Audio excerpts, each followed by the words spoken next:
सब वो वीडियो देख रहे थे। कांग्रेस के लाखों करोड़ों लोग, इस देश की जनता वो वीडियो देख रही थी। आपने मुझे गाली दी। नमस्कार दोस्तों, आज बात हो रही है रजत शर्मा पे। रजत शर्मा एक ऐसा चेहरा है जिनको शायद ऐसा कोई ही होगा जो उस चेहरे को ना पहचानता हो, उस नाम को ना जानता हो। आपकी अदालत को होस्ट करते हैं रजत शर्मा, इंडिया टीवी से हैं। इन पे उंगली उठाई है कांग्रेस पार्टी की प्रवक्ता है, काफी पुरानी प्रवक्ता है और काफी अच्छी इमेज बनी हुई है उनकी, रागिनी नायक।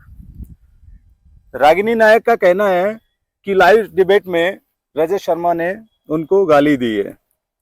अब वो गाली भी कुछ इस तरीके से दी गई है कि उसको सुन कोई नहीं पाया है, केवल अंदाजा लगाया जा रहा है। बहुत सारे सोशल मीडिया पे ऐसे क्रिएटर हैं जिन्होंने अपना एक अलग मत देने की कोशिश की है। इस तरीके से बुदबुदाए हैं रजत शर्मा कि वो गाली दी है या क्या कहा है क्या नहीं कहा है, ये किसी को अभी तक समझ में नहीं आ पाया।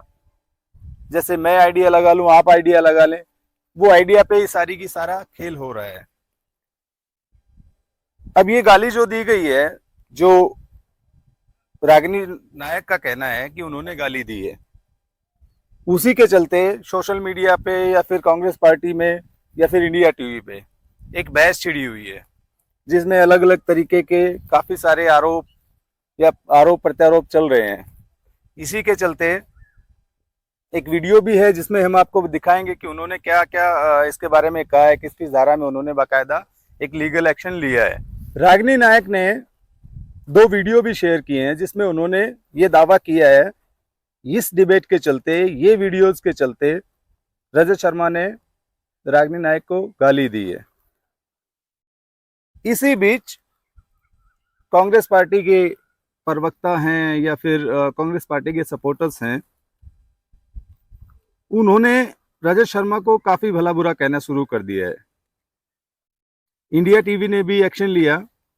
इंडिया टीवी ने चेतावनी दी है, अगर ये सब ऐसे ही चलता रहा या इंडिया टीवी का नाम उछाला गया या बार बार ये चीजें ऐसे ही आती रही, तो इंडिया टीवी की टीम बाकायदा रागिनी नायक या कांग्रेस पार्टी पे एक्शन लेगी। क्या सत्य है और क्या असत्य है, एक बार रागिनी नायक द्वारा जो उन्होंने कहा है, जो आरोप लगाए हैं, वो सुनवाते हैं एक बार आपको। कि एक बहुत ही सभ्य, मर्यादित, संयमित दिखने वाले वरिष्ठ पत्रकार पत्रकारिता को कितने निचले स्तर तक ले जा सकते हैं, ये कल से वायरल हो रहे एक वीडियो ने दिखा दिया है। मैं तो रजत शर्मा जी से सीधे सीधे आज पूछना चाहती हूं कि जो अपशब्द रजत शर्मा जी ने कहे हैं, वो क्या उनकी आदत है, उनकी फितरत है, कांग्रेस और विपक्ष से उनकी नफरत है, या मोदी जी का चरण वंदन है? और मुझे लगता है कि कल से भारत के सोशल मीडिया प्लेटफॉर्म्स पर लाखों लोग जो अपनी राय, अपनी प्रतिक्रिया एक अभद्र टिप्पणी के ऊपर दे रहे हैं, उन सब के सामने सार्वजनिक रूप से एक स्पष्टीकरण या बयान जरूर आना चाहिए था। मैं थोड़ी सी क्रोनोलॉजी बताना चाहती हूं कि असल में हुआ क्या। पहले हम लोग सोच रहे थे कि वो दोनों वीडियो यहां पर दिखाएं, पर वो आपको मेरी टाइमलाइन पर जरूर मिलेंगे। ये वाकया है 4 जून का, जिस दिन नतीजे लोकसभा चुनाव के सामने आ रहे थे और मैं यहीं एआईसीसी के प्रांगण में बैठकर इंडिया टीवी पर बहस कर रही थी। अब होता ऐसा है कि अगर एंकर और प्रवक्ता साथ में बोल रहे हों, कांग्रेस की बढ़ती हुई टैली को देखकर गर्मजोशी का माहौल हो, शोर शराबा हो और टीवी स्क्रीन सामने ना हो, तो अक्सर बुदबुदाकर या धीरे से अगर कोई बात कही जाती है तो वो सुनाई नहीं दे पाती है। उस दिन मैं नहीं सुन पाई, मेरे सामने टीवी स्क्रीन भी नहीं थी। फिर ये वीडियो अचानक से वायरल होना शुरू हुआ।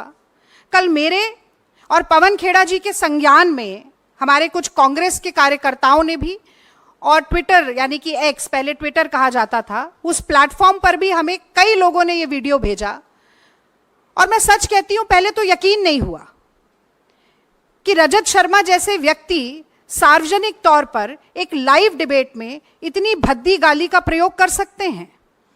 और चूंकि जो वीडियो हमें भेजा गया उसमें नीचे वो गाली लिखी हुई भी थी, तो मन नहीं माना कि ऐसा हो सकता है। हम इंडिया टीवी के प्लेटफॉर्म पर गए, वहां से जो उन्होंने खुद फुटेज डाली थी उस फुटेज को निकाला, उस फुटेज की उस क्लिप को निकाला जिसमें ये वाकया घटित हो रहा है।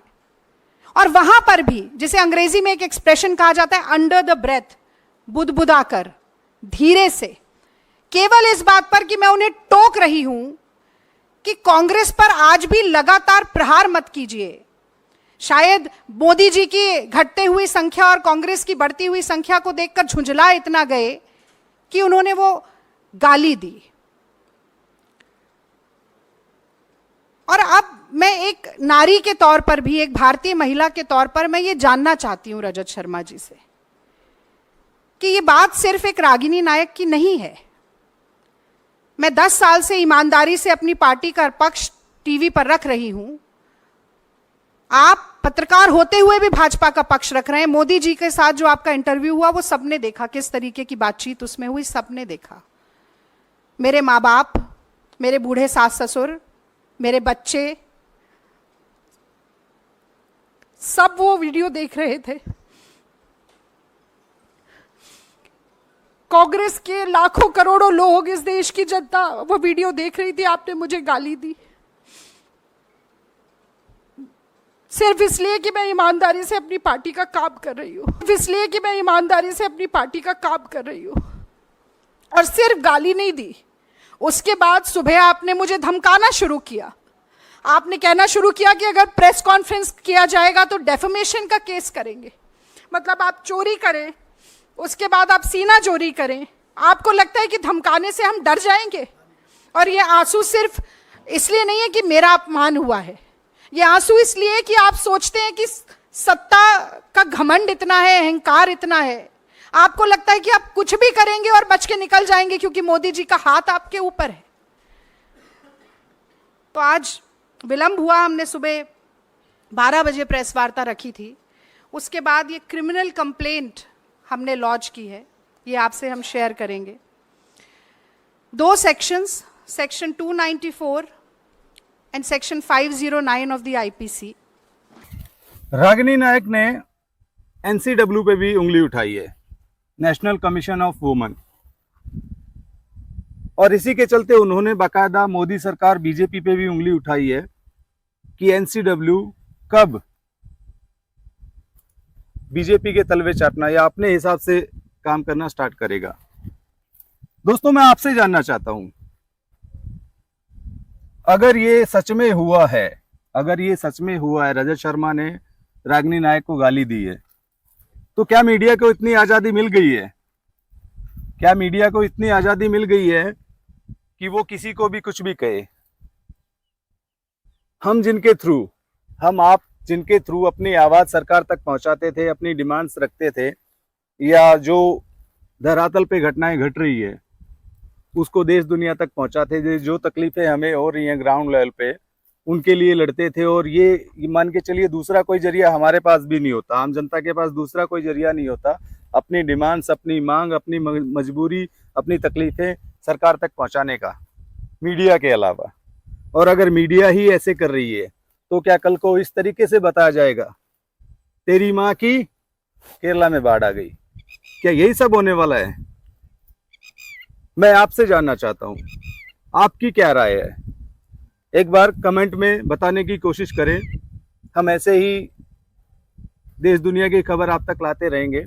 और एक रिक्वेस्ट और है आपसे दोस्तों, लाइक और सब्सक्राइब जरूर किया करो यार। धन्यवाद।